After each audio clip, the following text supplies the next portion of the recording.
So a few days ago, I posted on LinkedIn that let's build a very clean, minimalistic blog writer, and I shared this conversation as well. And there was good response on let's try and find out what it takes to actually deploy a production level application purely using vibe coding. So before jumping into the coding itself, I spent some time sort of creating a specification that the can stick to. So I started brainstorming with Claude like this. I'm not using the Opus model. I'm using the Sonnet model. To me, I didn't find any noticeable difference between them. Your depends on the use case probably, but for me, just to create a spec of sorts, usually don't end up using Opus because that consumes a lot more tokens than Sonnet. As in my limits get used up quite fast, so I'm not doing that. But here you go. So I said I want to build a very clean, minimalistic blog writer. Help me draft a spec by brainstorming with me. Technology wise, I want to be using ShadCN, React plus Byte, SupaBase, and also be connecting to an API for AI. Note this is not OpenAI but something else. So I'll explain you what these things are. ShadCN is a popular UI library. So what happens is when you search for ShadCN, it says the foundation for your design system. So all these things that you're seeing, and most of this has applications, they have it. The various elements of the dashboard, the left menu, the tasks. It's like a table. You have some playground that you want to have related to AI, some authentication controls. You see these things from time to time, right? Most of the SaaS applications, they end up using ShadCN. There's another alternative for this, which will come to it later, but most of the code that you see on the internet, this is the top one, right? And then React plus Byte. Now this is a technology choice. What happens is when you're using React, so React specifically is a client-side code, okay? Let's not get into the nuances of what exactly it is called. Is it a framework? Is it a library? None of that matters to you. All that matters is React executes within your browser. It actually doesn't execute on the server. And so I'm saying, okay, just keep it simple. Let the entire application be executing on the browser itself, so that it will be super lightweight. Not many communications to the server needed. Now, what is the other option? Let's say we don't build a React plus Byte application. We will end up building something with Next.js. Now, when you use Next.js, what happens? Things are rendered or executed on the server side, like a page that let's say you have an editor page, right? Now the editor page, by the time it comes to the client itself, it is pre-rendered. Now in what cases we need to use Next versus React is a very straightforward answer. If you are expecting the browser to execute certain JavaScript elements and sort of fill up the content and things like that, or create some controls, all that, React is fine. But if you're expecting that to be done on the server side, then you need to go for Next. And why you need to go for Next, right? Why even server side? Because sometimes what happens is your data might not be just your own data, but you want to pull data for your organization, or you might have some business logic, or you might have just SEO problem, right? Like what happens when search engines try to crawl your website, they don't actually find any information if you build the entire website using React. Like let's say you're building a homepage marketing site for this, you wouldn't be using React, because if you used React, then the application itself, the way the search engine will try and index it, not every element will get rendered. So there are a lot of cases where you will end up using Next just because you want to push a lot of the logic to the server side. But in this case, since we are just creating a blog writer, obviously not much of business logic. I mean, maybe there's no business logic at all. So I preferred, let's use React plus Byte. Now you might be asking at this point of time, why, even React? Why can't it be Angular? Why can't it be, let's say, I don't know, a bunch of other 100 different JavaScript frameworks, right? Why can't it be even jQuery? So here's the thing, right? So most of the code that you're seeing nowadays, I mean, right now the most modern stack that most developers use is React/Next.js, and even the AI models, they are finding most structured way, or like most success, I would say, is when you're using React or Next.js. If you're using any other technology, maybe they are not trained that well. Maybe there's like too much of ambiguity on how the project is structured or named, or like whatever it is, right? For whatever reason, if you're using React or Next.js, the AIs are working really, really well. So you could just blindly pick that as the tech stack. And there's another reason also. Most of the tools that you're seeing, let's say tools like Lovable, Bolt, all these, they pretty much use a similar stack. Okay. Next, SupaBase. Now, why SupaBase? If you kind of split your application, you have your client side, then you have your server side, and on the server side, you tend to usually connect with a database. Now, the database is actually the data store where all the data gets stored, right? So, and you would have heard over a period of time, companies like Oracle, then Microsoft SQL Server, then bunch of others came into the picture. And then nowadays, recently, you would have heard of Postgres. Now, Postgres is like almost like the king of all databases, right? You can actually, the performance wise, everything is like, it's amazing. So it has the best of the relational database, as well as it even has now support for vector DB, so through PG vector. So all of these stuff combined, Postgres is amazing. Now, can you use Postgres directly? Of course you can, but that requires a lot of setup. So what we end up doing is, if you use a provider like SupaBase wraps around Postgres, removes all the complexity, and just gives you a bunch of APIs that your React or White application or Next.js application can actually directly interact with and be done. So that's the concept behind why SupaBase. Now, on top of it, you might be saying, hey, now you have React, which is the client side, SupaBase is the backend database. Now, where is the server side? So for such a simple application, SupaBase directly exposes something called as a row-level security. What it means is that as long as your authentication token is being issued by SupaBase, why Granola started now, but let's ignore that for a second. So as long as your authentication is taken care by SupaBase, your records are stored against your ID. That constitutes a row-level security, which means there is no threat for you to be directly interacting with the backend database from your client-side code. You basically don't need a server. And I think in some future project that we do, we'll also look at how, in what cases we'll introduce a server and also we'll test. But as of now, we don't need a server. We just have React directly interacting with the SupaBase code. So I'll show you the structure there as well. But that is a stack. And then you also got to be connected to an API for AI. So here what I realized is, so again, this is a shameless plug for what we have built at Hyperleap AI. So if you go with OpenAI, they'll give you an API that is pretty much stateless. Like you can't, record a conversation. You can't have a flow with a conversation and all that. And even if you do, then you can't port it to another LLM.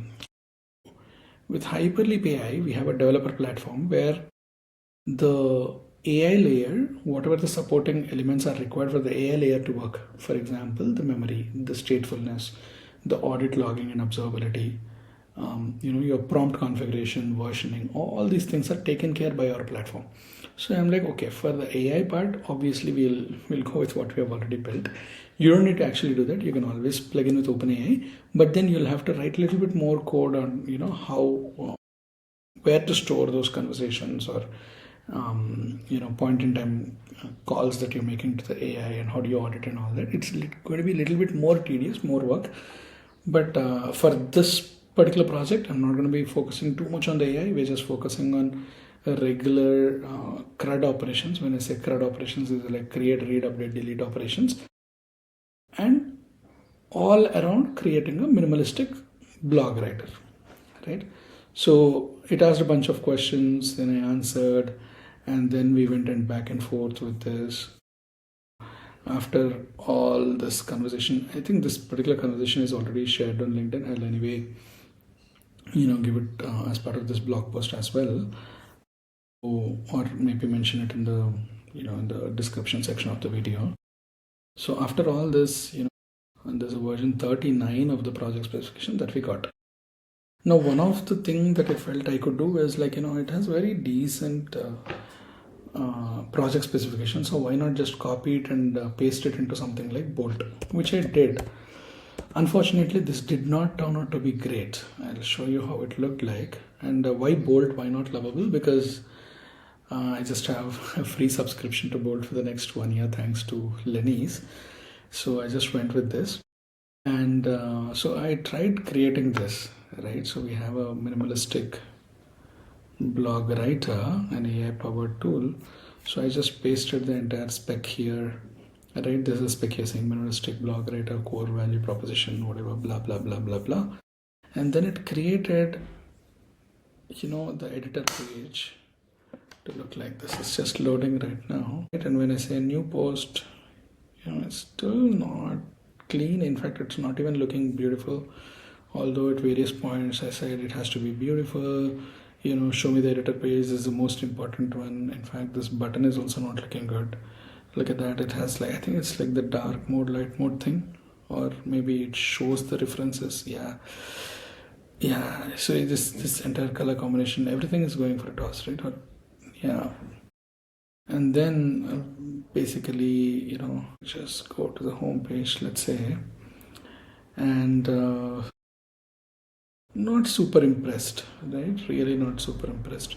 So you got an existing post, even this. I don't know why this is coming as half the width. Although I said, new blog post page is not full width. It said I'll fix the new blog post page to be full width by moving the max width constraint. Blah blah blah. But it still did not do that. Now maybe Lovable will do a better job at it, but I just don't have the paid subscription for it. I could give it a shot with the free credits that I already have, but I wouldn't suspect it will be too different because I've used Lovable in the past. Maybe things have changed in the last couple of months, and they always do. So let us see. Even opening. Yeah, so it's sort of like when you start with like Bolt or Lovable or any of these AI coding platforms that say you can develop end to end. You'll eventually grow out of them. I mean, even if it worked, let's say, right? Even if it gave that full width blog post. You want to make these minor changes, okay, this draft, this everything here, right? I want to make subtle changes every time you interact with this UI based building, and maybe you're not like super excited about how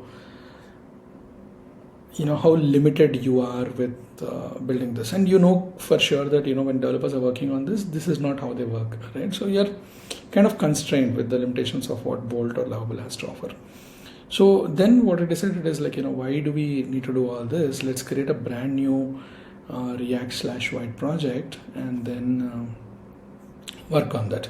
So say we go to open folder. So we open this folder called no nonsense writer. This is what I'm calling the project. Just go to the new terminal. Now for this I have the Claude Code $100 subscription because that's where most of the magic lies. I can't be using the Pro $20 and then expect that it will be able to write code. It will very quickly run into limits. So this is what I have. I have an empty directory here. So all I did is open cursor and open an empty folder that I created called no nonsense writer. And here I just said Claude. This kicks off Claude. If you want to go through the detailed installations on how to get Claude Code working, obviously you could search for that. So you just need to do a couple of commands here like this, npm install -g, then you go to your project and you just set Claude. Right? So inside cursor, I'm opening Claude. So I could close the cursor window as well. So here I'll just say create a React White app. That's it. Okay, let's not do anything else. Okay. While that's happening, what we'll do is we'll go to Claude again and spec. Let's start a new conversation and copy paste the spec and say, can you please create super minimalistic, gives options, otherwise, let's try, give it a go. So it says, oh, okay, so it just says, okay, just go to yes and don't ask this again. Okay, my screen is getting recorded. Yes, cool. Can I ask all these, silly questions like, do you want to continue? Do you want to continue? It's just anyway creating a boilerplate application for us at this point of time. So all this should be fine. It uses npm. I forgot to tell it to use pnpm instead. pnpm instead of npm. Right. This is amazing. So if you write, isn't that no. Cool. So the other thing that we're gonna do is get it a spec. Let's do this. Let's just paste here. So let's just init, because that creates cloud.md that keeps track of all the code at an architectural level. So okay, while that is happening, I think did something. Wow, look at this. The first go, it created something. Wow. So it just created a command like this to do AI assist. That's amazing, right? If you just look at it. So everything starts with that small thing, copy as. Wow, it's already great. Toggle theme, so that becomes white. So everything just works on this command slash. So that's crazy. Nice. I'm already loving it. Now let's just copy this entire thing, and the good thing with Cloud Code is that you could keep sending commands or instructions, and that will not disturb any flow as such. Page. Just want to take a look at cloud.md, how it prepares and all that. Yes, awesome. So this is a no nonsense writer. So UI planned, shared C and UI components with Tailwind CSS, SupaBase, custom AI API, PNPM. So very simple things, right? Like real-time mark directors, focus mode, database schema, blah blah blah blah. Okay, got it. Here's the page for editor itself. So when you're interacting with AI, another very important aspect is that you always have to say please and thank you. And then I pasted about 540 lines here. This is the React code that I got from right here. This looks wonderful, right? Like just as you're typing this, imagine.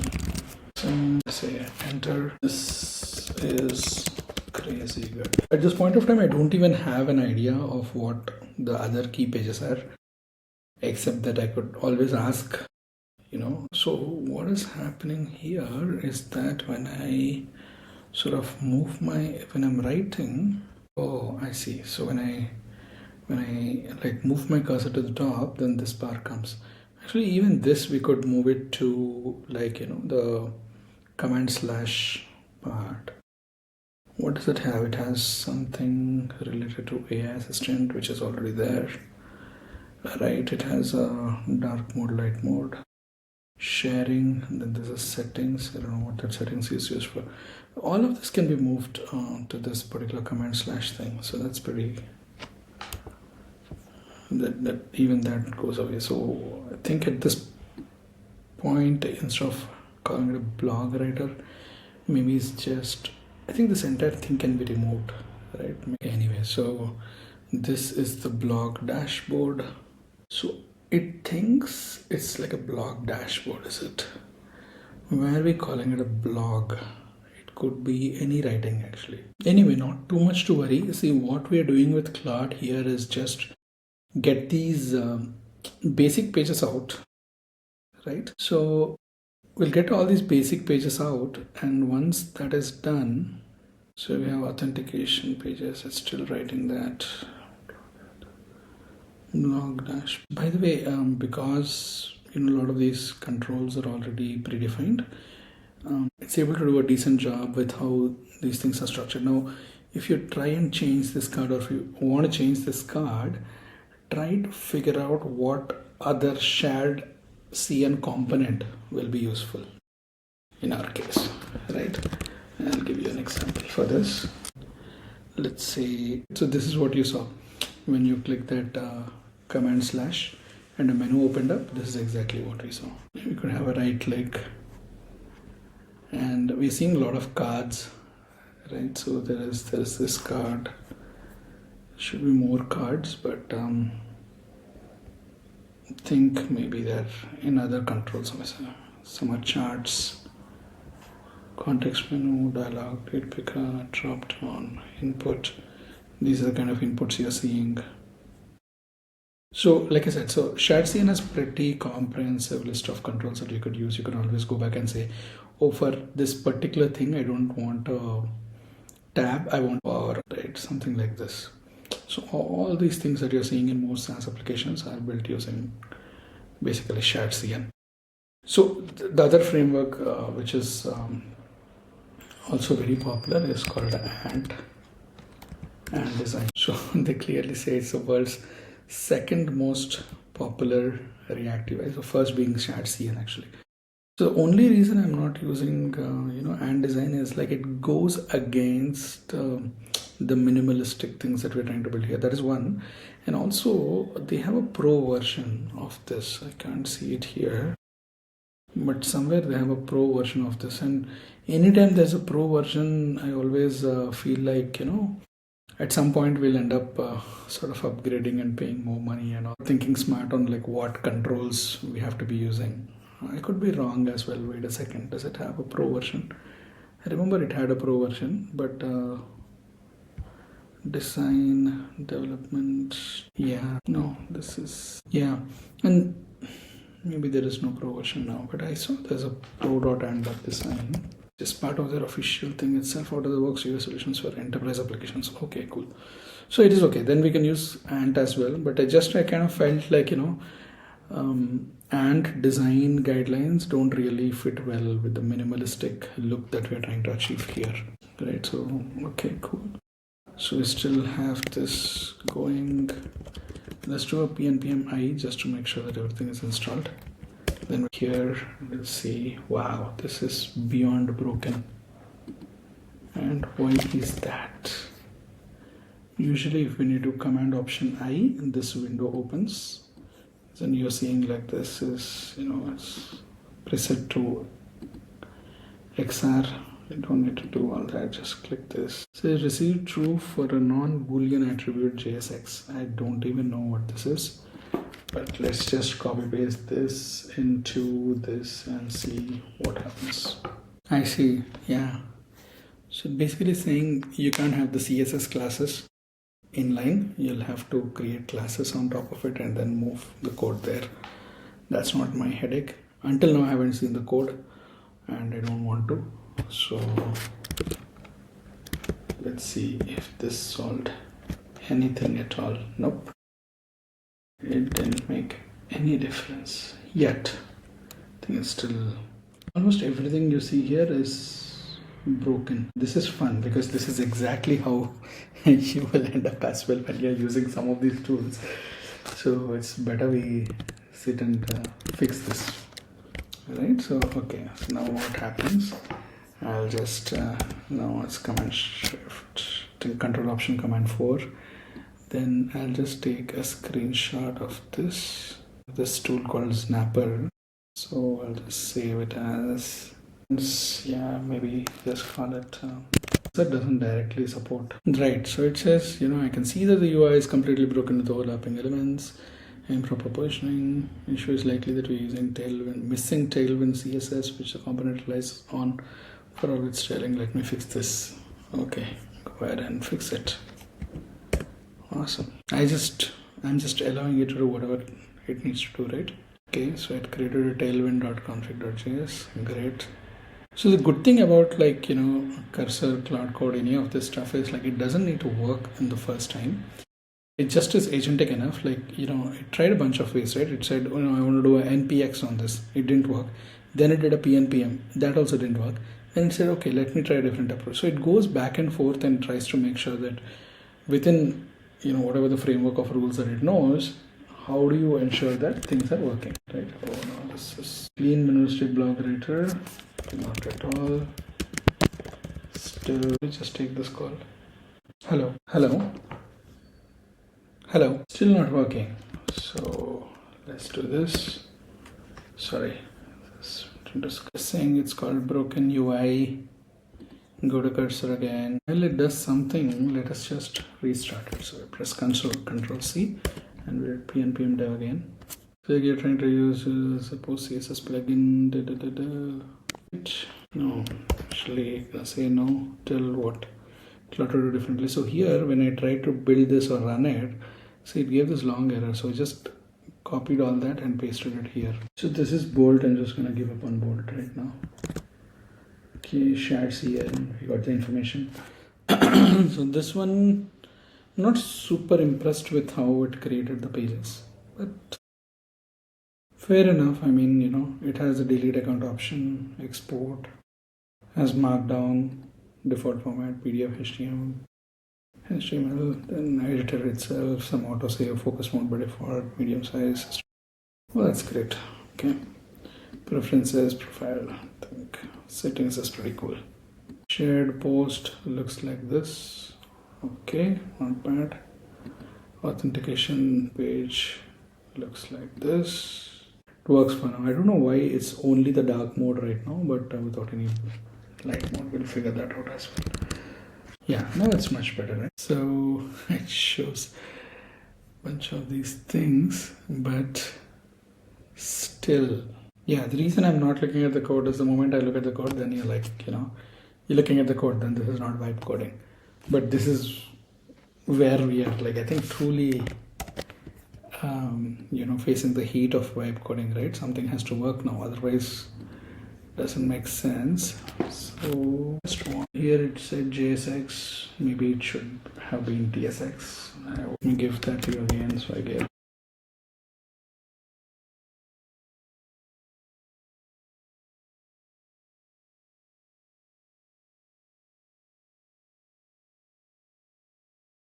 So while we are at it, so the difference between JSX and TSX is that this is JavaScript and that is TypeScript. TypeScript is like when the variables are typed.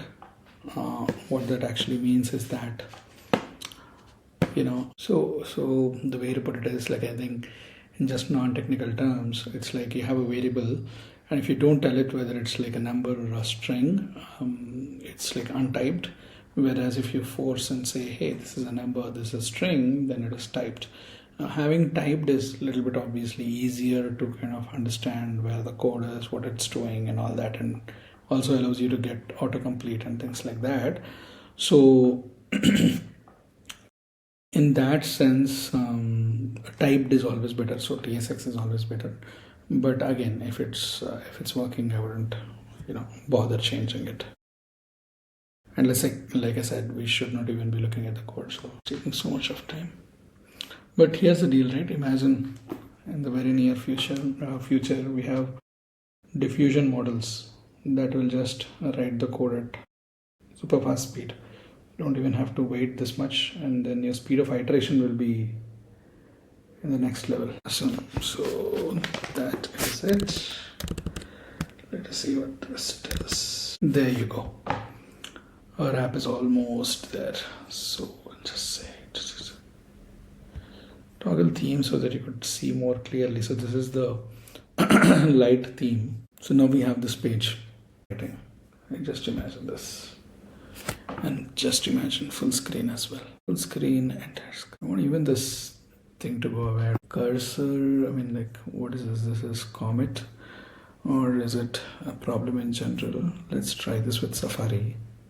Super clean. So the one thing that I want to also do is, okay, leave it for now. And then also when I say double hash notion style and then say press space, then it should become like a H2. So those are the improvements that I'm going to work on, and first finalize the editor screen, because editor is the most important part of the application. So once the editor screen is done, let's go back to the other screens and then quickly we can finish off the app. That's all for today. If you have any questions, please feel free to send them in the comments and take a look and respond.